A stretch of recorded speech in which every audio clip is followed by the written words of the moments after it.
things a little bit more, but the one thing that I'm kind of surprised at is it takes 10 years for the federal... We'll leave this program at this point as the U.S. Senate has returned to session after a break for party lunch meetings. Senators are working this afternoon on legislation that would change filibuster rules. This is live coverage of the Senate here on C-SPAN 2. No longer will it be possible for a United States senator to engage in the unconscionable practice of secretly blocking a piece of legislation that affects millions and millions of Americans. The fight for more sunshine in the way the Senate does business feels like it has been the longest-running battle since the Trojan War. Today, after scores of battles, the cause of open government is going to prevail. Over the years, Senator Grassley and I, and with the strong support of Senator McCaskill, we've been able to secure leadership agreements to end secrecy. We've been able to pass amendments, send them to conference committees where they would then magically disappear to end secrecy. We actually, at one time, got a watered-down version of our law passed. Mr. President, in each case, the defenders of secrecy have found a way to keep sunshine out and obstruct the public interest. When this proposal passes, we believe there will be real change. And there are 3 reasons why we believe our bipartisan proposal to end secret holds will be different from previous approaches. The first is that now, with any hold here in the United States Senate, there would be a public owner. Every single hold would have a United States senator who was going to be held accountable for blocking a piece of legislation. Second, there would be consequences. In the past, there have never been any consequences for the senator who objected anonymously. In fact, the individual who objected would usually send somebody else out to do their objecting for them, and they would be completely anonymous. Essentially, the person who would be doing the objecting would sort of say, I'm not really involved here, I'm doing it for somebody else. So the entire Senate lacked transparency with respect to who was actually responsible. And third, the Wyden-Grassley-McCaskill proposal would deal with all holds, whether they reach the point of an objection on the floor or objected to when the bill or nomination is hotlined. Our approach requires objections to a hotline to be publicly disclosed even for bills or nominations that never get called up on the floor. And this is a particularly important provision, Mr. President, and my colleagues, Senator Grassley and Senator McCaskill, feel very strongly about this as well, because most holds never reach the point that there is an objection on the floor. And that is something I think that has been lacking in this debate. They hear about discussions of people objecting on the floor. Most holds never reach that point. Typically, what happens is that a United States senator who objects to a bill or nomination tells the senator's leader that the matter shouldn't be allowed to come up for a vote, and then the leader objects to bringing up the bill when it is hotlined. Because of that objection, the bill or nomination never actually gets called up on the floor. That type of hold effectively kills the bill or nomination long before it gets to the point of an objection on the floor. So we want to make it clear that this is an important distinction and that for the first time we wouldn't just be talking about objections that are made on the floor. I see my friend and colleague, Senator McCaskill, who has crusaded relentlessly for this. Senator Grassley and I said, Senator McCaskill, we sort of feel like we've been at it as part of the longest-running battle since the Trojan War. Your energy has been absolutely crucial in this fight. And I would also point out, Mr. President, that I think we know that the defenders of secrecy will always try to find a way around anything that passes. We think we have plugged the holes here. We think we finally made the crucial differences but the fact that you have been such a relentless watchdog for the public interest and opponent of secrecy has just been a tremendous contribution. I thank my colleague from Missouri and welcome her remarks. Mr. President.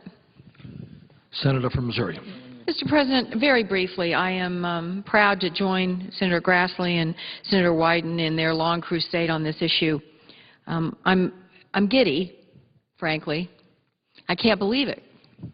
I really can't believe it, that we are this close to amending the Senate rules by a wide margin. I will predict this will be a very lopsided vote, which is ironic. I don't think there's ever been anything that's taken as long as this has that's going to win by as big a margin as this is going to win, because people were stubborn about holding on to their secrecy. It's a lot easier to do business, a lot easier to get your deals if you don't have to be public about it. So there are very few things that you can grab a hold of in the United States Senate and actually see to the finish line. And I believe this will be the finish line. But let me say one warning. If anyone thinks they can figure out a way around this, all of us that have worked on this are not going to give up. So 6 months from now, if something's not moving and no one knows why, and we figure out that one person has just decided to own the holds, like the minority leader, I'll just own all the holds. That isn't going to work, because we'll come right back and we'll point out to the American public, believe it or not, they're trying to get around this rule. So a warning to everyone, if we're going to amend this rule, be prepared to live by it, because it's the right thing to do.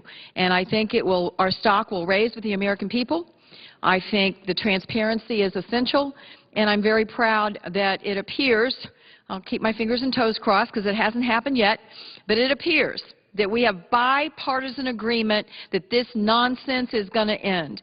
And I want to thank my colleague from Tennessee, Senator Alexander, because I think he's been essential in these negotiations as it's related to an amending of the rules as it relates to secret holds. So thank you, Mr. President. I yield the floor. I thank my colleague, our invaluable ally in this fight, Senator Grassley, I believe is on his way, but the senator from Tennessee has had many, many discussions on this topic with me and other senators, and I want to thank him for all the time and effort he's put into it, and yield him whatever time he would like to pursue. Mr. President. Senator from Tennessee. Senator Grassley and Senator Wyden, and more recently Senator McCaskill, as well as others, have pointed out the obvious fact that so-called holds that members of the Senate place on nominations should be public. I think that's a good idea. That has bipartisan support, and I believe today that we will change the rules to make that clear, and I congratulate them for their perseverance and persistence in pushing this ahead. I've always been glad to be public with my holds. I remember when Senator Reid filibustered my TVA nominee by putting a hold on it, so I filibustered one of his Nevada citizens by putting a hold on it, and we were able to work it out. But we did it out in public. I knew what he was doing, and he knew what I was doing. So that's important to build confidence in the Senate.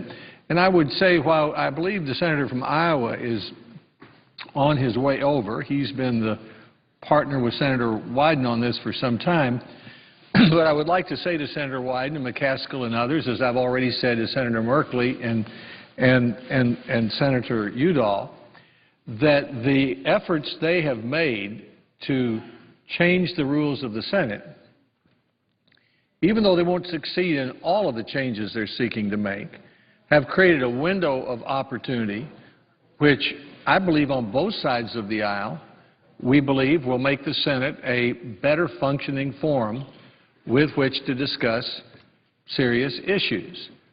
The majority leader and the Republican leader earlier today said they were going to do their best to see that most bills came to the floor after first going to committee, and once they got here, we had amendments. I think that's what most of us want. We want a chance to represent the views that we are elected to represent and that we have. And sometimes they're in the minority. Sometimes we're very solitary with our views. Maybe we're the only one that has a view. But we want a chance to be heard and a chance to offer that amendment.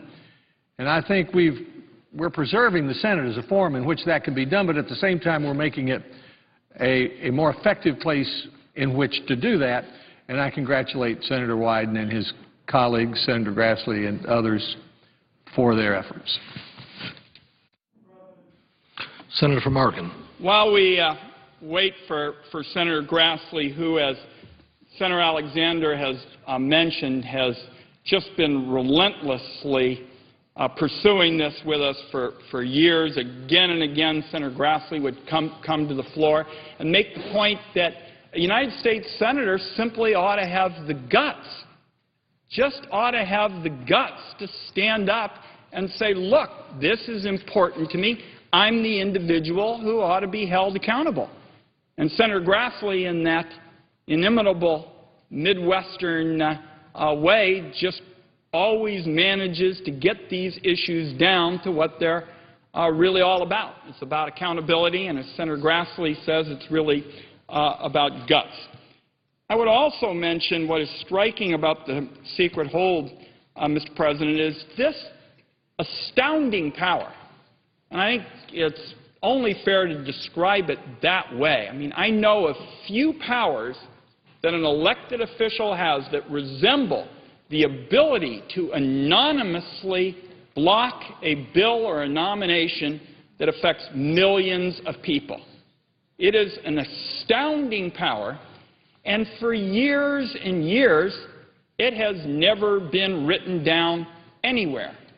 Now, as part of the ethics legislation that was passed a few years ago, we were able to get a watered-down version of secret holds reform in there, but literally to think that a power like this, so sweeping, almost unrivaled in terms of the powers an elected official has, could be exercised in secret is something worth reflecting about in and of itself.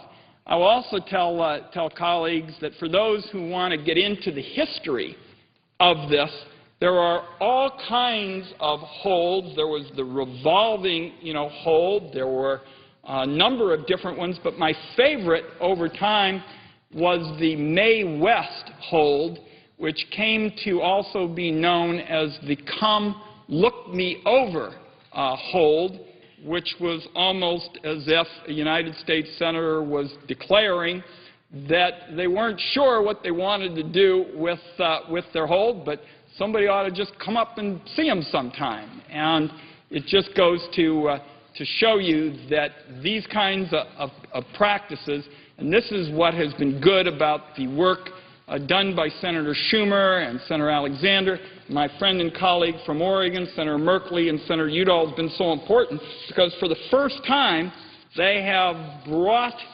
out into real debate what these rules are all about. And my hope is that this will just be the beginning of the discussion, Mr. President, about how in the days ahead it will be possible to bring more sunshine and more transparency to the United States Senate. But Senator Grassley, who has made this point in the past about doing business in public, that the principle at stake is accountability and transparency, has made the case for a long time and has additionally told senators that since he, and there have been a number of us, have always put our holds in the congressional record, and I haven't used them very often, Senator Grassley has made the point that colleagues will find that when they do it, it doesn't hurt at all.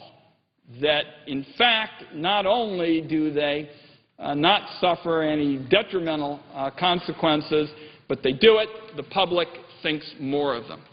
One final point, Mr. President, as we wait for Senator Grassley, is that I'm particularly interested in having holds reform enacted as part of our work today because the secret hold is a huge bonanza for the lobbyists.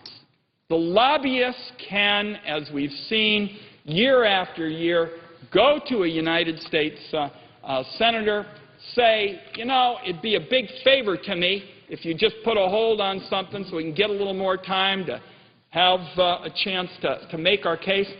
Sometimes you have competing lobbyists asking for secret holds, so you have one United States senator putting a secret hold on a piece of legislation and making a whole array of lobbyists happy.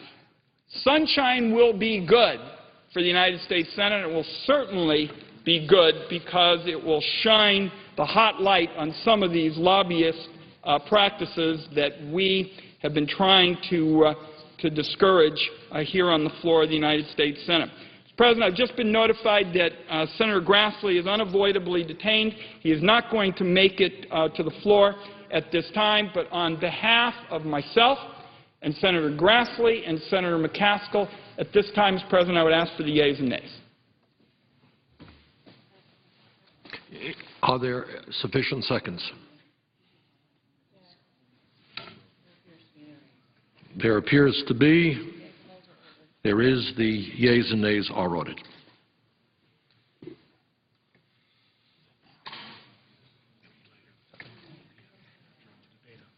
You're going to do them all at the end, aren't you? Mr. President? Senator from Minnesota. Mr. President, I first want to commend Senator Wyden and Senator Grassley, Senator McCaskill for their incredible determination to get this done, to finally, we thought we did it when our class of senators came in. We thought we had gotten rid of the secret hold, but lo and behold, people found a way to work around it, and their determination has meant that we are finally going to do this, and we're going to do it right. Secondly, I wanted to thank Senator Alexander over there, as well as Senator Schumer with the Rules Committee for negotiating a number of these changes, as well as Senator Reid and Senator McConnell. You know, when I think back to the last few months and what's happened, we really had an incredibly productive lame duck session at the end of this last Congress.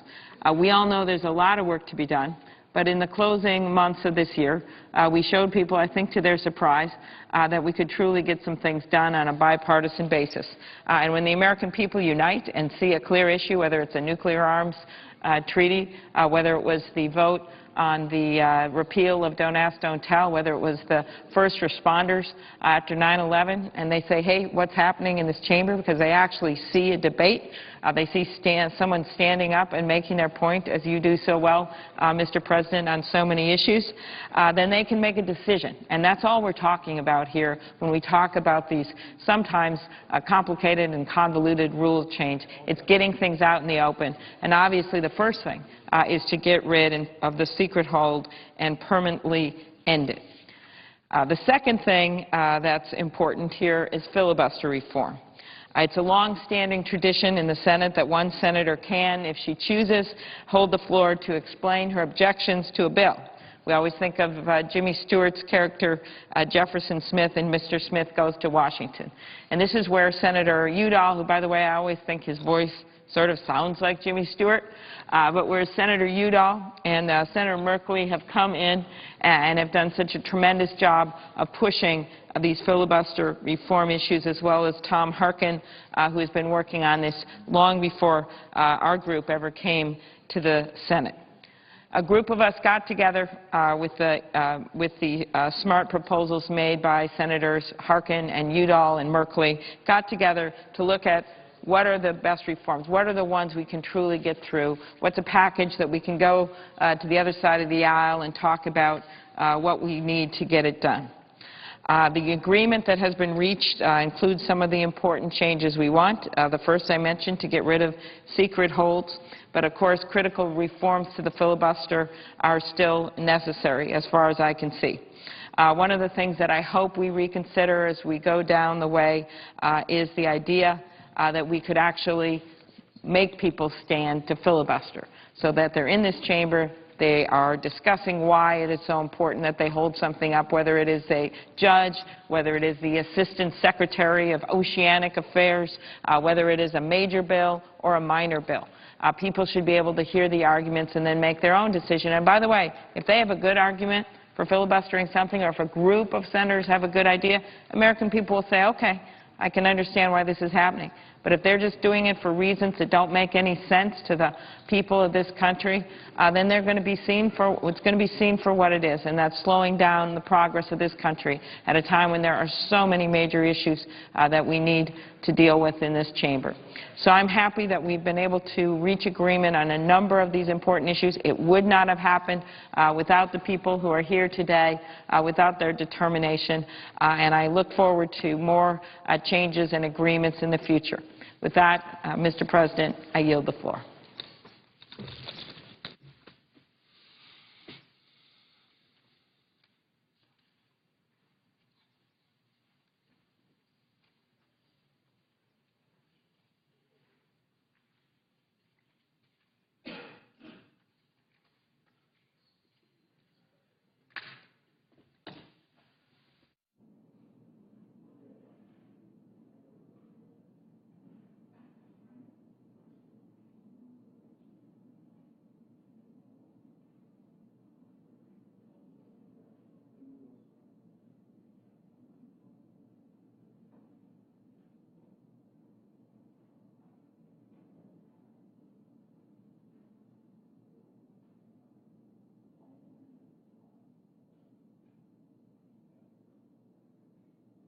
Mr. President. Senator from Oregon. Thank you, Mr. President. Rise to continue the debate on this set of rule proposals, but specifically to talk about the talking filibuster. There is one scene from American movies that captures everyone's attention, and that is the scene of Jimmy Stewart, get it up here in the well of the Senate, holding forth to make his case before his colleagues and before the American people to stop a corrupt act designed to destroy a camp for children. That's Jimmy Stewart in the role of Jefferson Smith, and Mr. Smith comes to Washington. He wasn't making some behind-the-scenes move, some backroom deal. He was out in front of the American people. And that is why we have brought both the end of secret holds and the end of secret filibusters to the floor today. The concept of the talking filibuster is that the American people believe that when you filibuster, you are making a personal action, a courageous action, a public action at personal time and energy to stand up and say what you think needs to be said and to fight for what you need to fight for, to make your state or this nation or this world a better place. But that is not what the filibuster has become in modern times. Folks object to closing debate, and they go off to dinner, have a glass of wine or two while they paralyze the Senate. It happened 136 times in the last 2 years. Each one of those filibusters proceeds to paralyze this body for a week, and yet those folks would not stand before the public here in the floor of the Senate and make their case. The secret filibuster must go. It is an issue that the American people understand, since they believe that we will make our case before them when we wish to stall the Senate on an important issue. Let's make it so. Let's make it so in the vote that will take place here in this chamber within the next couple of hours. I want to note that hundreds of thousands of people have signed petitions across this country. They've heard about this on the web and other places. Credo Action, Common Cause, Daily Kos, and the Sierra Club. Just those 4 groups generated almost 200,000 signatures calling for accountability calling for transparency, calling for us to make our case before the American people so the American people can weigh in whether we are heroes or bums. When we hold the vote on the talking filibuster today, I understand that there's been a lot of pressure applied for there to be a unanimous party vote across the aisle against it. And it troubles me. A number of our new senators campaigned on transparency. They campaigned on accountability. They campaigned on changing the broken ways of Washington. And one of the first votes that their leadership is asking them to do is toss away accountability, toss away transparency, and not help fix the broken Senate. Now, there are some who said we must make sure that we protect the rights of the minority. The talking filibuster does exactly that. You still need 60 votes to close debate. My colleague, Senator Wyden, was just here from Oregon, issue affecting Oregon that we must oppose. The two of us alone could take and hold this floor back and forth to make sure that this body doesn't run over the rights of Oregon, as long as we have the 40 colleagues with us to avoid cloture. That's the way it is now. That's the way it would be under the talking filibuster. So, Mr. President, I'm not going to belabor this further. There are others who wish to speak, and we want to hear them. But let me say this.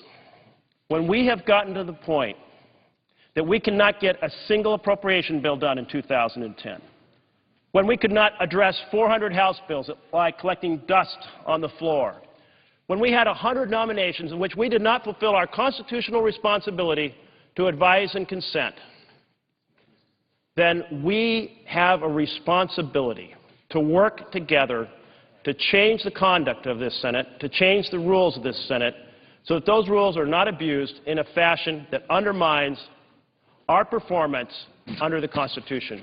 Thank you, Mr. President. Mr. President. Senator from Tennessee.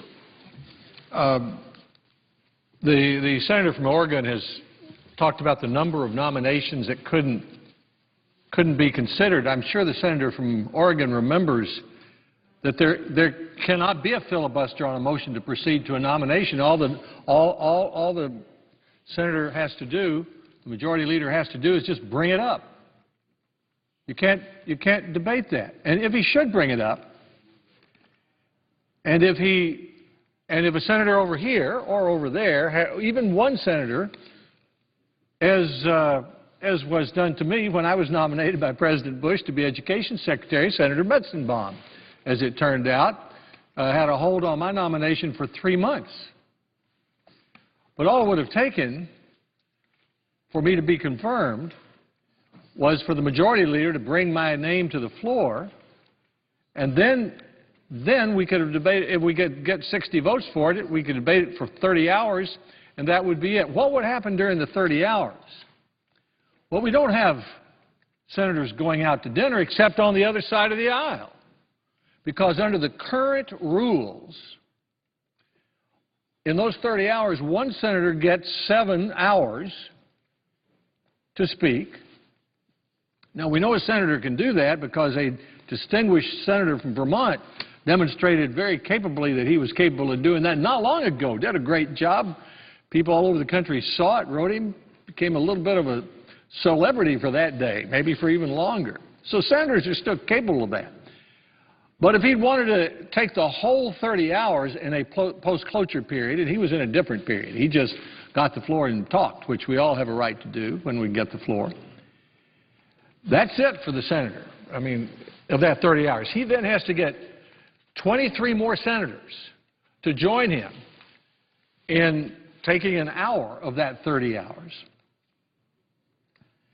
And without getting into the complications of it, if they fail to talk, well, then the majority leader, if he is pushing it, can say those are dilatory tactics and really force any senator who wants to extend the debate to be very uncomfortable, because that senator would have to get up to 23 senators to come join him at some time during the speech and take 7 hours himself.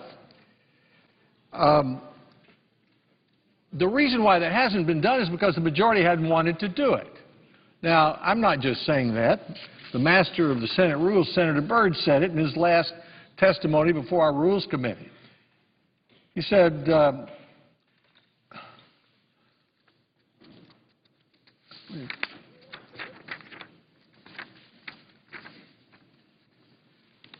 forceful confrontation to the threat of a filibuster is undoubtedly the antidote to the malady. The malady he was talking about was what some consider the abuse of a filibuster.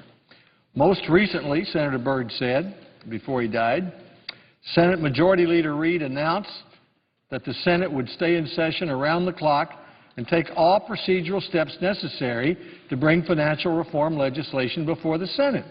As preparations were made and cots rolled out, a deal was struck within hours, and the threat of a filibuster was withdrawn. I heartily commend the Majority Leader for this progress.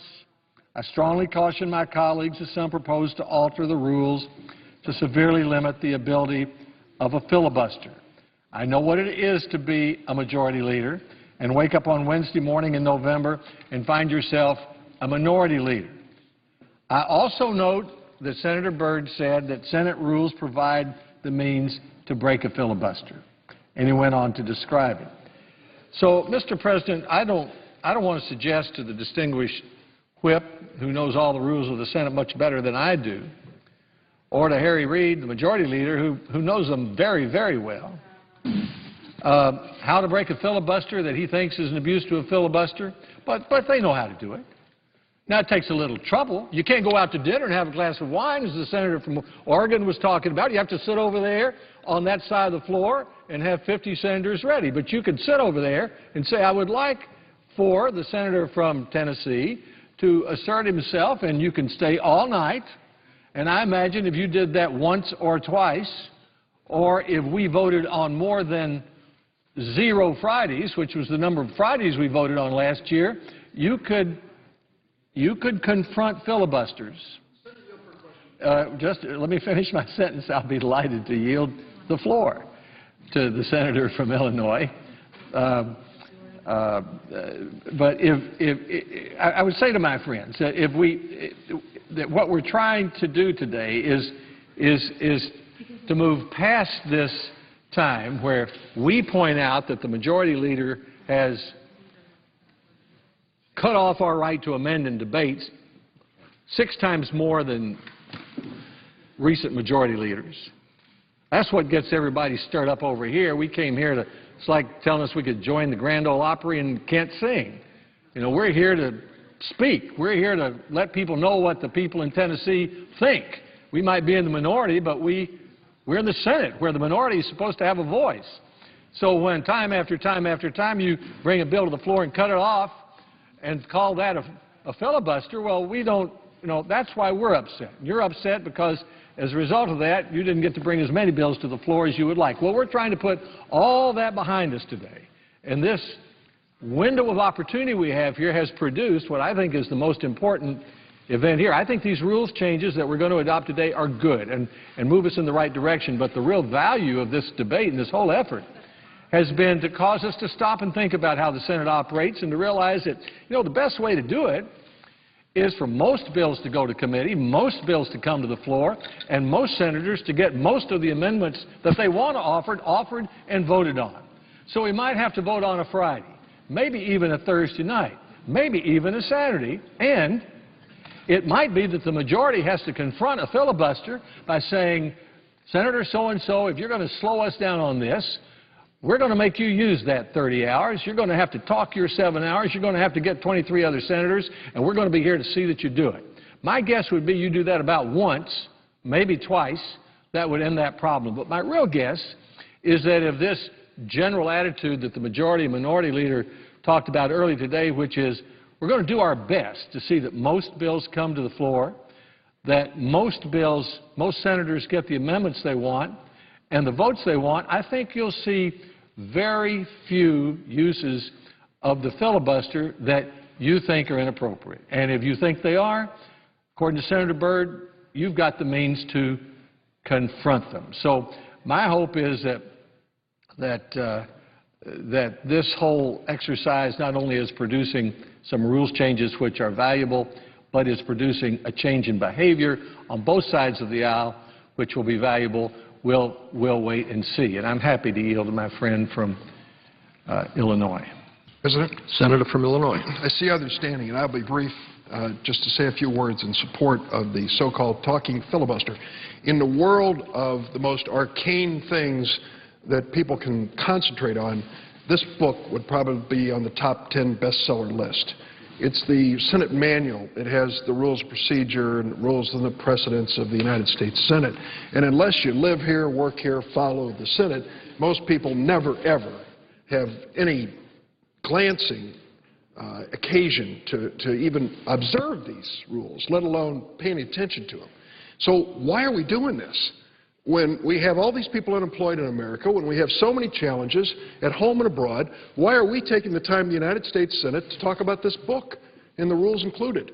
Because many of us, including my friend, and that term is used loosely here, but I mean it literally, my friend from Tennessee, Senator Alexander, knows that what happens on the floor of the United States Senate has an effect on America and the world. And if we do our job and do it well, we are going to solve some of the problems of the world. If we do it poorly, the exact opposite's the case. And what my colleagues from from Colorado and from Oregon and from New Mexico have urged us to do is to think about whether we can do things better in the United States Senate. The history of the filibuster in the Senate is an interesting one. There was a time when any senator could stand up and object and stop the proceedings of the United States Senate. And then Woodrow Wilson, as president, suggested that we should arm the merchant marine so that our ships could fire back if the Germans or others fired at them. He asked for legal authority to do that, brought that issue to the United States Senate before World War I, and 2 or 3 pacifist senators stood up and said, no, we don't want these ships to have guns because that's going to drag us into a war. At which point Wilson said, I want to take that issue to the American people, and 3 senators should not be able to stop that from a vote. He got his way. At the end of the day, the rule was initiated, the cloture rule, that said 2/3 of the body could decide to move forward even if 1 or more senators objected. And that cloture rule of 2/3 guided the Senate for decades until the 1960s, and the civil rights debate ended up in amending that rule from 67, under that day's count, to 60. So 60 has been the guiding way to end a filibuster in the course of the time that I've served in the Senate, the senator from Tennessee. But what is being suggested here is, I think, fundamental. And I would like to at least say I disagree in principle with the senator from Tennessee, respectfully. And here's what I believe, and I think the movements of this idea believe.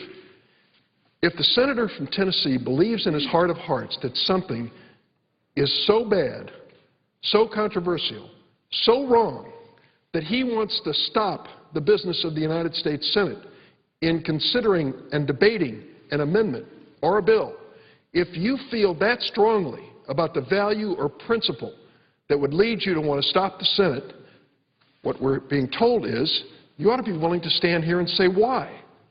Currently, you can initiate a filibuster, close down the Senate, where for 30 hours nothing happens except the drone of the lovely drone of the quorum calls, and people across America tune in and say, what is happening there?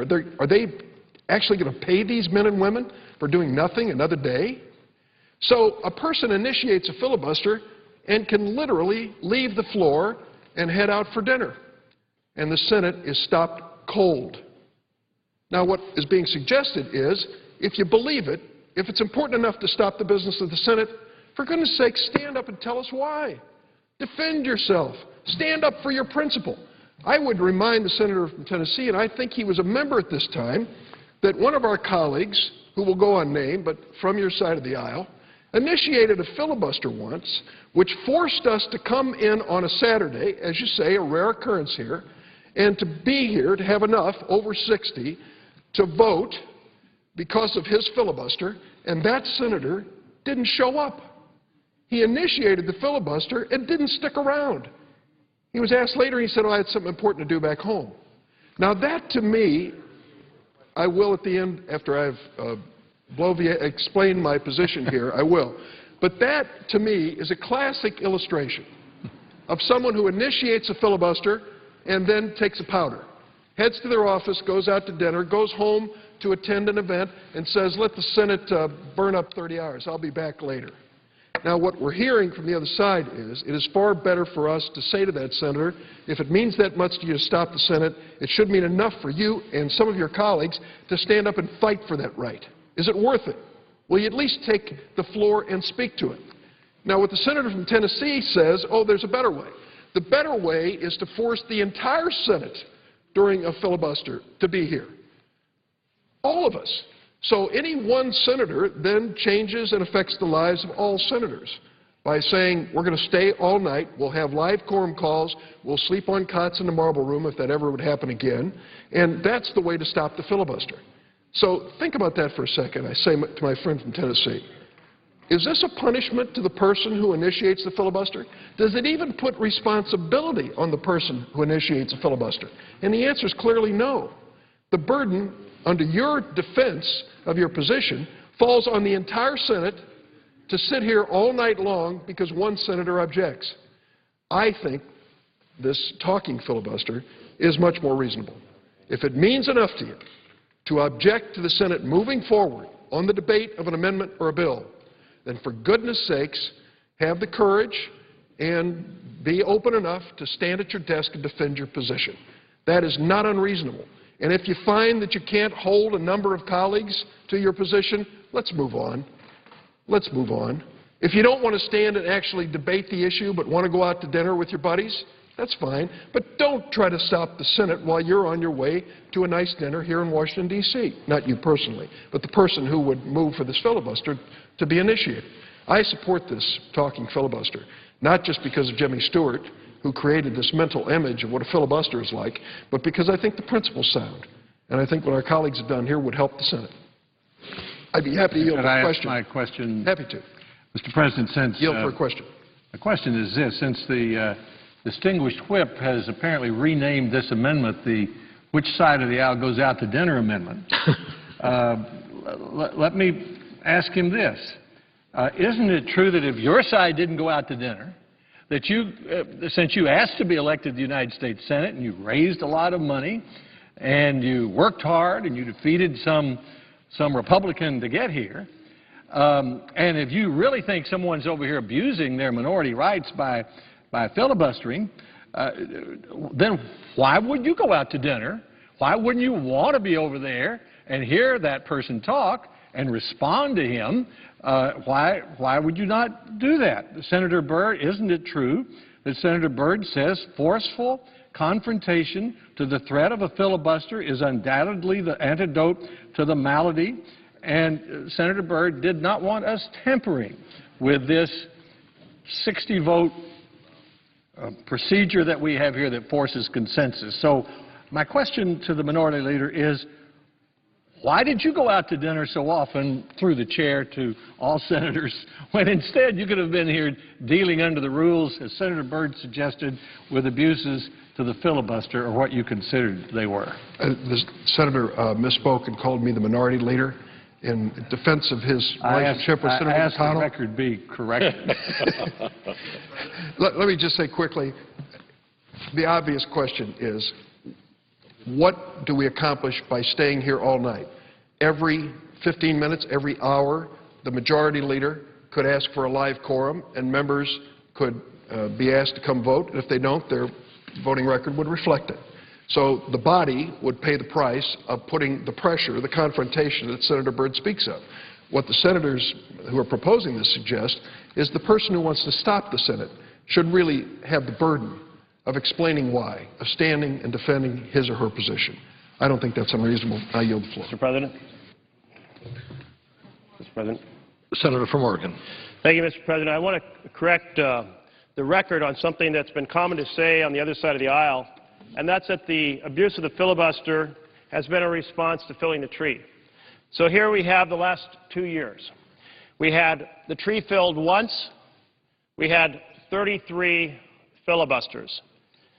In response to those filibusters, the tree was filled 9 times. We had 34 filibusters. The tree filled 6 times, filibustered 36 times. Obviously, 36 times was not a response to 6 times filling the tree. That myth that's been created by the opposing side is actually a myth. So while it's a convenient argument, it happens to be a wrong argument, and I think that that's important to note. I'd also like to note that my colleague from Tennessee was talking about post-cloture discussion for 30 hours, and thereby confusing the conversation about the filibuster on motion to proceed, the filibuster on amendments, the filibuster on the bill, with the 30-hour requirement on nominations. Well, actually, we had a proposal to reduce those 30 hours to 2 hours. That proposal is in House Resolution 10 that will be voted on today. So I do hope my colleague, in support of the principle he was putting out, which is at that point that those hours should be reduced, will be supporting Senate Resolution 10 and noting that that is a very logical way to reduce the delay of the Senate. My colleagues wish to speak. I just want to close with this comment, and that is, if you have the courage of your convictions and you want to exercise the privilege of shutting down the Senate for a week, then stand up and make yourself accountable to the American people. Thank you, Mr. President. President. From Colorado. Thank you, Mr. President. I rise to speak on a particular proposal that we'll consider later today, but I did want to associate myself with the remarks from the Senator of Oregon, who's been tireless in pushing for some common sense reforms to the way the Senate operates. And the majority whip made the point in his remarks just before the Senator from Oregon spoke that we want to make these changes so that the Senate can respond to the changing nature of the world around us, and in particular the focus on our economy and getting Americans back to work. And if the Senate's tied in knots, we're not going to put the policies in place that these stalwart committed senators, including the senator from Iowa, Mr. Harkin, and the senator from New Mexico, Mr. Udall, have so compellingly presented before us. With that, Mr. President, let me just briefly, because I know there are others who want to speak as well, speak to the proposal that I have introduced that would bring us a step closer to fixing some of the redundancies in the rules that slow down our progress here, and I think ultimately make not just our constituents in our individual states frustrated, but Americans all across our country. Put simply, this proposal would encourage senators to file their amendments 72 hours in advance of a vote to ensure that we all have a chance to review that amendment. But then it would also discourage the practice of delaying a final vote by calling for an out-loud reading of the amendment. And I've heard concerns from members of both parties about this particular practice. Now, we all want to have an opportunity to read the provisions in amendments and broader bills. But it's become increasingly obvious to me that we need to make some changes in our rules, as I've said, to ensure that the process works smoothly. So what would my proposal do? Well, it would encourage senators to file amendments 72 hours in advance, and it would prevent any senator from creating a logjam on the Senate floor by forcing the text of that amendment to be read aloud if it's made available in advance. Now, Mr. President, you and I have been around long enough. We know that in the days before copy machines and the Internet, we probably, if you were serving in the Senate, it was helpful to sit here and hear the text of each amendment read out loud. But that practice is outdated, and it's not the way the Senate operates today. Instead, our technology allows us instant access to the text of amendments, and there's therefore no crucial need to hear them read aloud at the last minute. Most of the time, in fact, we just waive the reading and move to the final vote. When a full reading, however, has been forced, it largely brings this place to a halt, as Senator Durbin pointed out earlier. And the effect's been to tie the Senate in knots, and then it creates a spectacle when the hardworking clerks that actually are the people that make the Senate run, they have to stand here and read amendments, sometimes for hours, to an empty chamber. That said, there have been cases in which one party believes that the text of a rather large amendment has been withheld from them in order to deny them adequate time to review it. I don't want to take away that power from the minority party to reasonably voice their opinions on the floor to get the information they need. which is why my proposal is a balanced way of fixing the Senate rules. Mr. President, this resolution is designed to help us find common ground to prevent needless delays by allowing us to prevent the live reading of an amendment when the text has been available long enough for everyone to have studied in advance. So instead of allowing an individual senator to put the Senate on hold literally for hours by forcing an amendment to be read, a simple majority of senators would be able to collectively vote to dispense with the reading, provided that it was filed on time. This is a common-sense approach. It seeks to address the concerns of those who want more time to read amendments and those who see the forced reading of amendments as needlessly obstructive. It's a simple approach, and I believe later today the Senate will approve such a rules change. I want to just, in ending my remarks, acknowledge Chairman Schumer and Senator Alexander's work. There's an agreement, as I understand it, and we'll vote for it later today. I want to applaud their work again and offer my very sincere thanks. Also want to acknowledge Leader Reid and Leader McConnell for helping bring this package to the floor today and for reaching their own agreement on how to improve the way the Senate works. And finally, as I did in my beginning remarks, again I want to acknowledge Senators Harkin, Tom Udall, and Senator Merkley for bringing true attention to the concerns that so many Americans have had on this particular issue. Senator Merkley and Senator Durbin spoke to the fact that this may seem an obscure topic to many constituents. This is historic progress we're going to make today that will ultimately make the Senate function better. And again, I know that's the mission of these three outstanding senators. Madam President, if I might, I'd like to ask unanimous consent that Senator Merkley can be listed as a co-sponsor of the amendment that I'm offering today. Without objection. And, Madam President, I will close on this note. I urge my colleagues to vote for this simple common-sense reform of the Senate rules. Madam President, I yield the floor. Madam President, Senator from Iowa. I rise to support the Wyden-Grassley-McCaskill public holds proposal, and I apologize to my two colleagues from Oregon and Missouri that I was not on the floor at the proper time. It's all my fault. I'm pleased to see this day come to where the Senate will finally have the opportunity for an up or down vote on our freestanding Senate resolution to require public disclosure of holds. Senator Wyden and I have been at this for a long, long time. We've made progress at times, and we have also had many disappointments where things didn't quite work out the way we hoped and what we thought the President or that the Senate had spoken on through even roll call votes. It's also been good to have Senator McCaskill join us in helping push this issue to the forefront easily. And she did that, I shouldn't say easily, recently, because it hasn't been easy. Ending secret holds seems like a simple matter, doesn't it? But that hasn't proved to be the case, because secret holds are an informal process. It is easier said than done to push them out into the open using formal Senate procedures.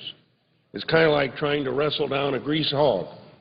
However, after a lot of thought and effort, 2 committee hearings, and many careful revisions, I think this resolution does a pretty good job of accomplishing our simple goal. That goal is really just to bring some more transparency into how the Senate does its business, and with transparency, more accountability. Now, this isn't the only proposal that we're considering today related to Senate procedure, and I don't want there to be any confusion. This proposal is not about altering any balance of power between majority party and minority party. Neither does our resolution alter the rights of any of the 100 members of this Senate.